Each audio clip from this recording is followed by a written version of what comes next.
All right, welcome in everyone to another deep dive. Today we're really going to challenge some kind of preconceived notions about leadership.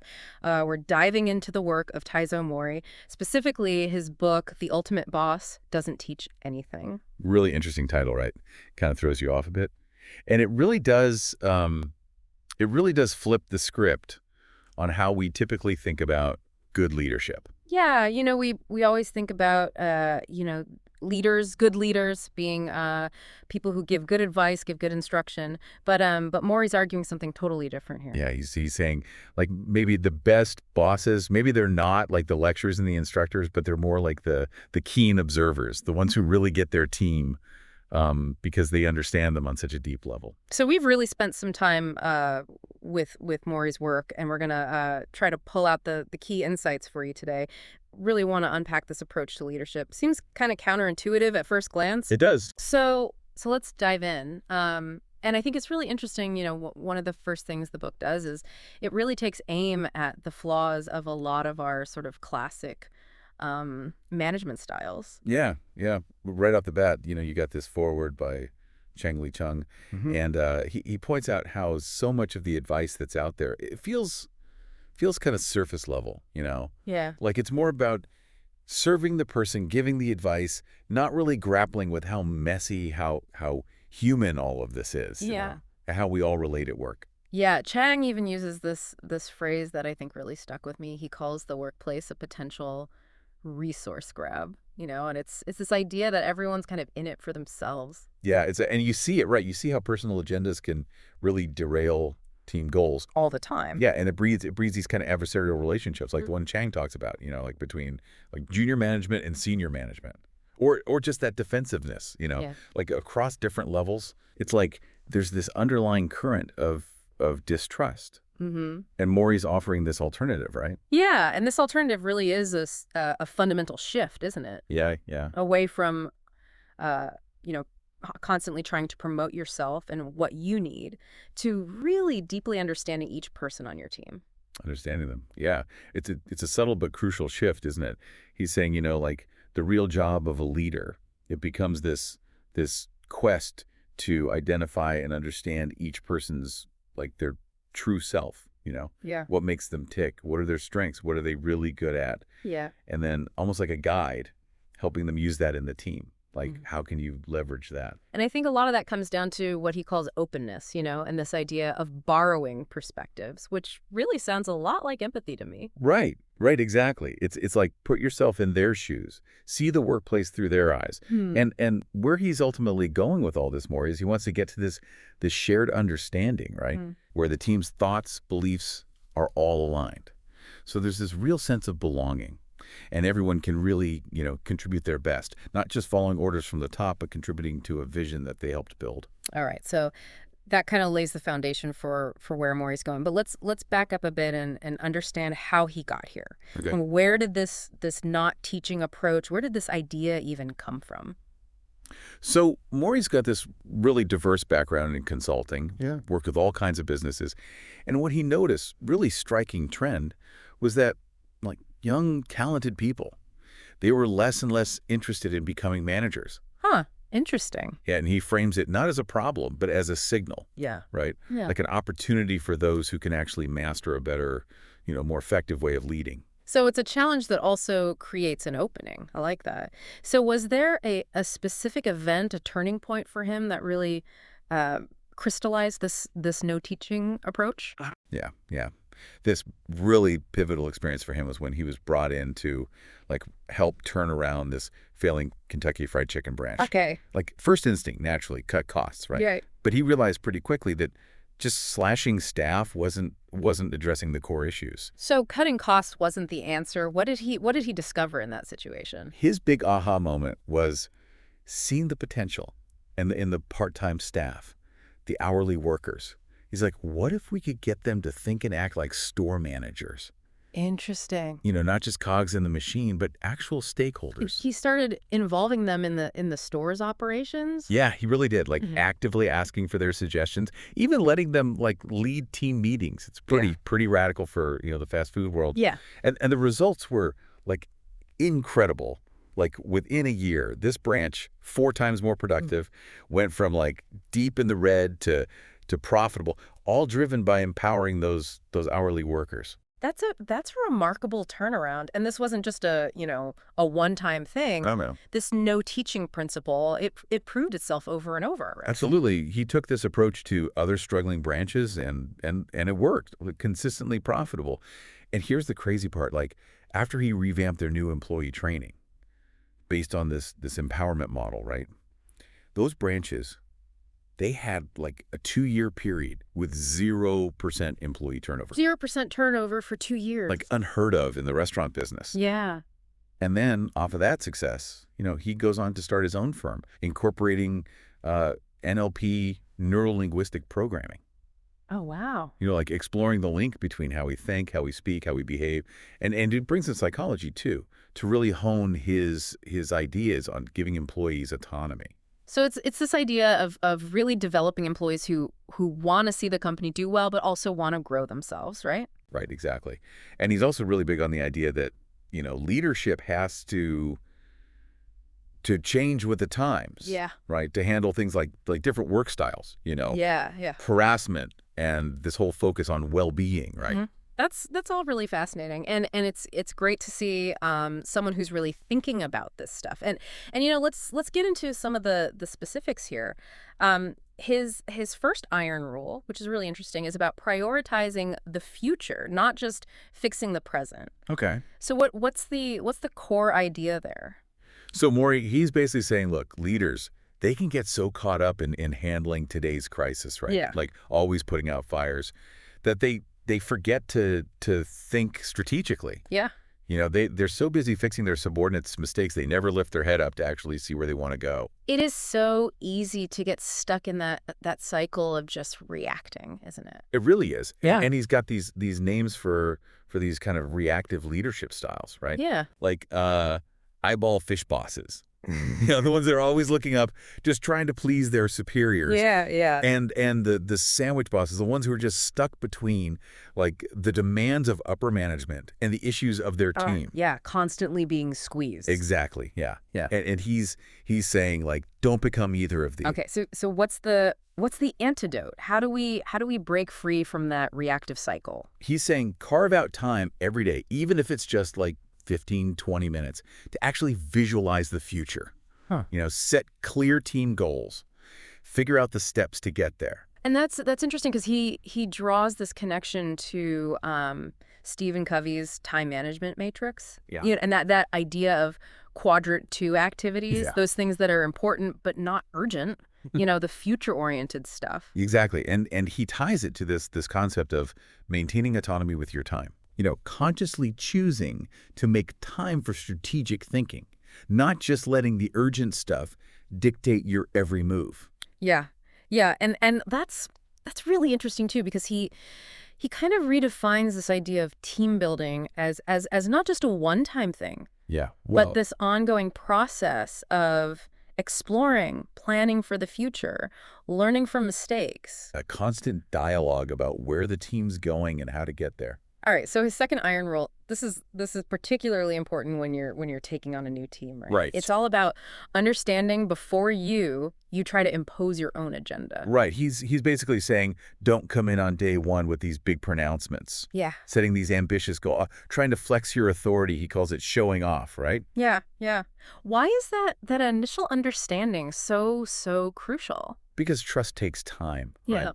Like when a new leader comes in, immediately starts making these big sweeping statements, people are going to be wary. Yeah. Right? They don't know you yet. Yeah. So it can come across as inauthentic. Yeah. Or just out of touch with the reality of the team. Okay, so then what should be the focus for a leader who's new to a team environment? Maury's stressing this need to first grasp the team's current state. Okay. How do things work here? What are they good at? What? Where are the weaknesses? Yeah. And what are the expectations from the larger organization? Yeah. It's about gathering information, understanding the dynamics before you try to implement your own vision. And also understanding, the background of the team members. Exactly. Their existing knowledge. Yeah, because the people are the most valuable asset, right? Yeah. And to do this, he lays out this three-step process. It's observe, question, mutual feedback. Okay. And this cycle, he says, is the foundation of building trust. So break those down for me. What are you observing specifically? Three things. First, the actions people are taking. Right? What are they actually doing? Second, the results those actions produce. Like, what's the outcome? Yeah. And third, the why. Like, what's the purpose? What's the motivation behind those actions? And then the questioning is really about digging into that why, isn't it? Exactly. Asking open-ended questions, trying to understand their thinking, their perspective. And the mutual feedback, that's really key, isn't it? It's not just a one-way thing. No, it's a dialogue.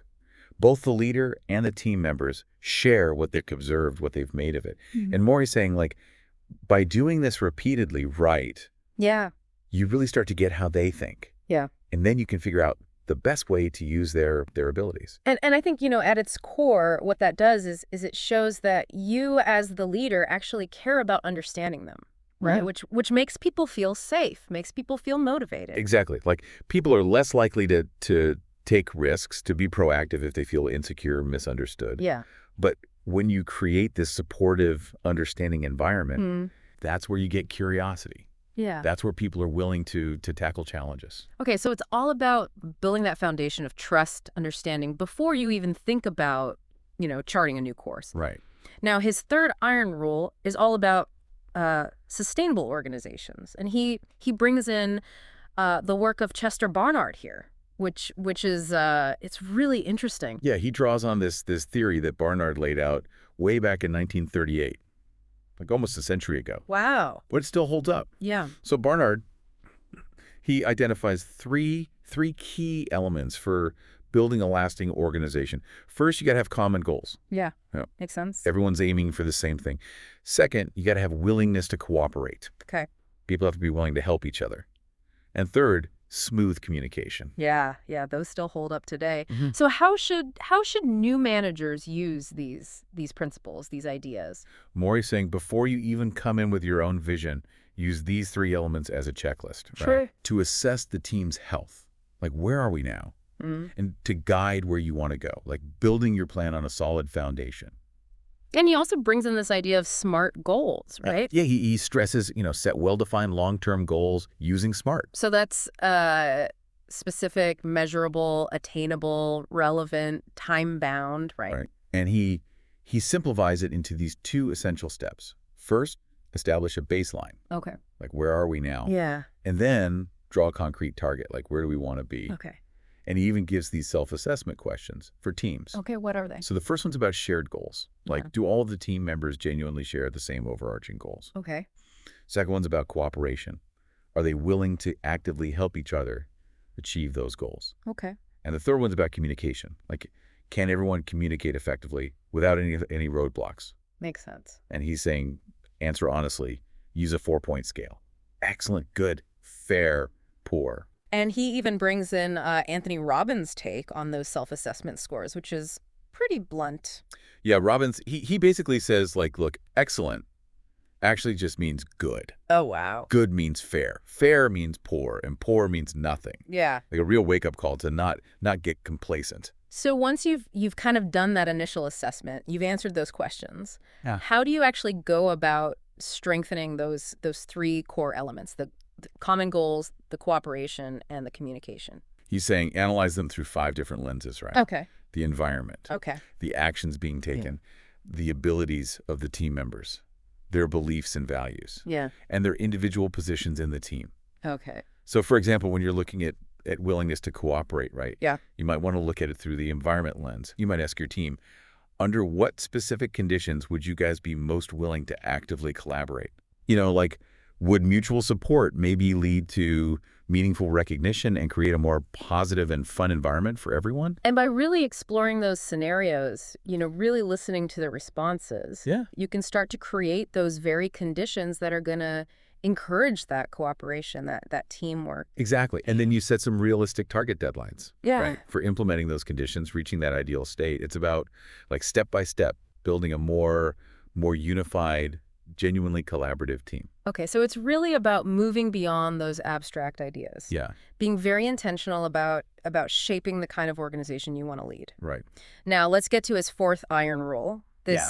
This idea of tailoring leadership to the reality of your team, acknowledging that there's no such thing as this perfect subordinate, perfect team. Right. And here he's saying, a leader's belief in their own ability to achieve goals is key. And a lot of times that means working with the team you've got, not chasing after some idealized version that doesn't exist. And he introduces this BF sheet to help with that, right? Yeah. The BAF sheet. What does BAF stand for? Stands for before, after, future. Okay. Basically, it's a self-assessment tool. Yeah. Helps you measure the distance between where your team is now, the before, and where you want to be, the future. Okay. And you look at it across those same 5 areas we talked about: environment, actions, abilities, beliefs, values, and position. The after is the desired state you're aiming for. So for each area, you'd ask yourself these questions about the present and the vision for the future. Exactly. So like when you're thinking about the current state, right? Yeah. You might ask yourself, what's the work environment like now? Yeah. What are my thoughts and actions towards my subordinates? Right. What abilities have I helped them develop so far? Yeah. What do I believe are the most important leadership principles? And what role do I play in the team dynamic? And then you would do the same thing for the future or ideal state for each of those areas. Right. So like for the future environment, you might ask, what should the ideal work environment look and feel like? Yeah. What thoughts and actions do I envision from my subordinates? Yeah. How should they ideally be using their abilities? Yeah. What core values should we have? Yeah. And what's the most impactful role for me as the leader? And he really stresses answering those questions with honesty, doesn't he? He does. Because the BAF sheet, it's about getting this clear, unbiased view of the gap between where you are and where you want to be. Okay. And by forcing you to articulate both the present and the future in these concrete terms, the BAF sheet becomes this communication tool almost, right? Yeah. Like it translates your internal vision into something that your superiors and your team members can understand. He also brings up the fact that a lot of leaders struggle to put their vision into writing, which I've experienced myself. It's a common problem. Yeah. The BAF sheet can really help with that. Yeah. By regularly using it, it becomes this form of self-coaching, right? Yeah. You can pinpoint areas for improvement, track your progress towards that ideal team. Okay, so it's this really structured approach to bridging that gap between, where you are and where you want to be. Exactly. Now, his fifth iron rule, this is all about purpose and alignment, right? Yeah, connecting the work people do with their bigger picture, Right. their life aspirations. Okay. Maury, he really believes that leading a team is about helping everyone find their place, their meaningful place within the organization, Yeah. and align their day-to-day work with their bigger goals or values. And he talks about this idea of original intention. Yeah, like, why did you join this company in the first place? Yeah. What was the reason? What was that initial spark? Because I think it's so easy to lose sight of that, It really is. You get bogged down in the daily grind, and that initial enthusiasm fades. Absolutely. Yeah. So what does Maury suggest we do about this? He says, focus on understanding what each individual on your team truly values in their work life. Okay. And he makes this point, like, the better you understand your own core values, Yeah. the easier it is to understand what drives other people. And it's the leader's job to help people reconnect with those reasons, right? Yeah, to help them find that alignment between what they're doing and what they want out of life. And to make sure that everyone's on the same page, about what those ideals even mean, right? It gives this great example, right? Yeah. Like, let's say everyone agrees that they're working for family happiness. Okay. Sounds great, right? Right. But one person, that might mean more time with their family. Yeah. Another person, that might mean making more money to provide financial security. Yeah. Completely different interpretation. Yeah. So it's crucial to constantly check in, make sure everyone's understanding is aligned. Don't just assume. And to communicate clearly, define those workplace terms, Right. Yeah. have those standard practices so that everyone's on the same page. Right. And his advice is, like, if something feels off, don't be afraid to ask. Yeah. Like, clarify it right away. Don't let those small misunderstandings turn into big problems. Yeah. And a lot of times those problems stem from, you know, unclear instructions, Yeah. unspoken concerns. Exactly. So it's really about having those regular team meetings Right. to address those things. Open communication is key. His sixth iron rule, this is a really encouraging one, is about the fact that communication, it's not this inborn talent. Yeah. It's a skill. It's something that anyone can learn. It's a really empowering message, right? Yeah, it is. He takes down this whole idea that you're either born a good communicator or you're not.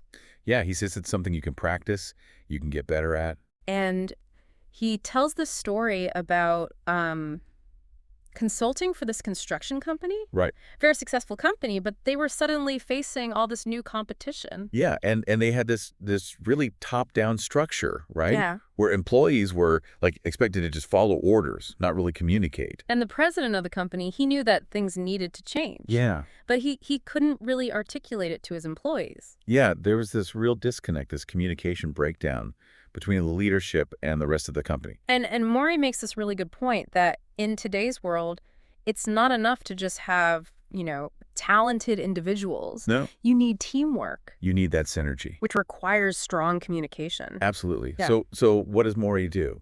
He focuses on teaching those employees basic communication skills. Right. And what was interesting about that? What surprised him was how little they actually communicated. Okay. Like, he'd say, "Good morning," and they wouldn't respond. Or in training, they just wouldn't interact with each other. Okay. So he had to start with, like, the fundamentals.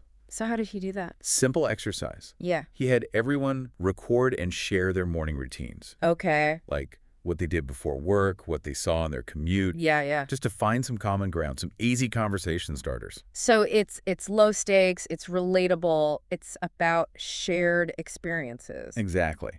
And he found that these casual chats are the best way to get people practicing, improving their skills. And he makes this point that even if you're already a good communicator, you still need to practice. Right. To stay sharp. He breaks communication down into these techniques. Okay. Like nodding to show you're listening, responding verbally, asking follow-up questions. Yeah. It's about consciously engaging in the conversation. Yeah. And he's had some really positive results from this training. Yeah, he did. Like, people were expressing their emotions better.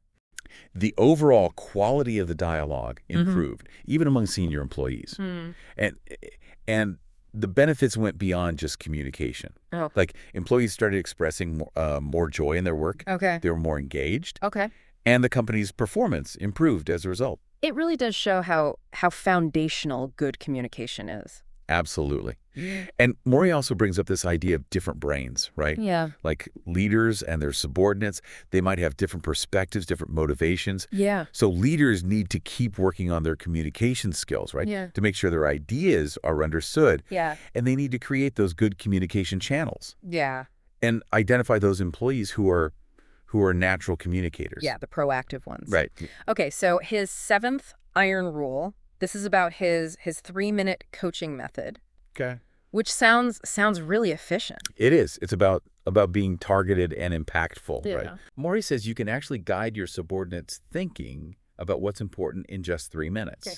The goal is to help them see their situation clearly, plan for their future, and strengthen their motivation. And this is all based on reverse thinking. Rather. Exactly. Start with the ideal outcome. So he's saying coaching, it's not about telling people what to do. Yeah.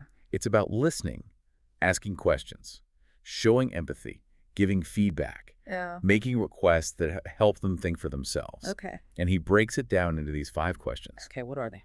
First, what's the ideal solution or state you want to achieve? Okay. Second, how does your current situation compare to that ideal? Okay.